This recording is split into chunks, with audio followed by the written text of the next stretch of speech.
True or false? A photograph's meaning can change depending on its context.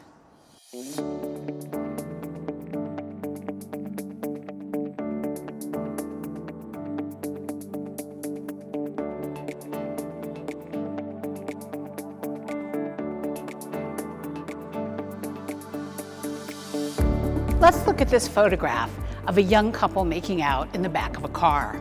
It was taken in 1959 by Bruce Davidson when he spent the summer hanging out with a teenage gang in Brooklyn called the Jokers. 50 years later, Bob Dylan decided to put it on the cover of an album. The album's title, Together Through Life, suggests that this young couple is involved in a relationship of love and lifelong commitment. Both these objects are in an exhibition at the Cleveland Museum of Art called Bruce Davidson, Brooklyn Gang. Seen in the context of the show, the couple's picture becomes a chronicle of lust rather than love. Thanks to memoirs written in the 1990s by Bob Powers, another member of the gang, we know that the gang members didn't think this young man, known as Lefty, was good looking. But the girls loved him. This young woman was just one of his many conquests. Davidson sought out the gang members after he read an article in a newspaper about a fight they had with a rival gang.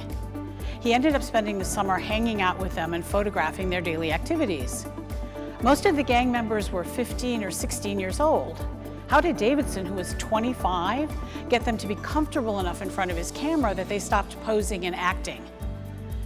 He had a technique. He said, "I stay a long time, long enough to become an outsider on the inside."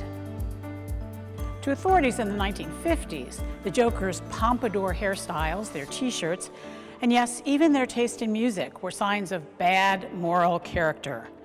Their behavior, which included underage drinking, smoking, premarital sex, and violent rumbles with other gangs, was considered ruinously delinquent. The Jokers were just one of many teenage gangs in the 1950s that seemed to signal a societal decline in American cities. The gang members roughhoused and fought among themselves, but were not allowed to hurt each other. Real violence was reserved for fights with rival gangs whose turfs were nearby. Gang membership was exclusively male, but their girlfriends appear frequently in Davidson's photographs. Shown here are gang member Artie G. Marino, who later became a police officer, and Kathy O'Neill, who was considered to be the most beautiful girl in the neighborhood and as beautiful as a movie star. Davidson emphasizes their youth and beauty and the pleasure of the moment. When he shot it, he didn't know that Kathy, who's 14 years old here, would soon get pregnant. These photographs are over 60 years old. While we may love them because of our nostalgia for the 50s, they go beyond just documenting an era. Why are they still relevant today? In 1998, Bruce Davidson said he thought it was because the pictures were about emotion. That kind of mood and tension and sexual vitality, that's what those pictures were really about. I invite you to come see this exhibition in person.